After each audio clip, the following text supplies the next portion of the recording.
Inert Gas System. Checks and preparation of operations. Inert gas system is used to supply inert gas to the cargo tank space during cargo operation. This is important for cargo work and it must be maintained in good condition. Inform the engine department to prepare IGS system for discharging. Check and ensure that the deck water seal pump is running at all times and the water level is maintained.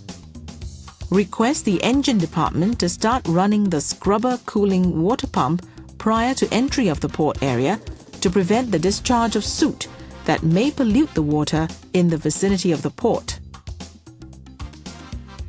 Oxygen analyzer must be well calibrated just before starting the IGS.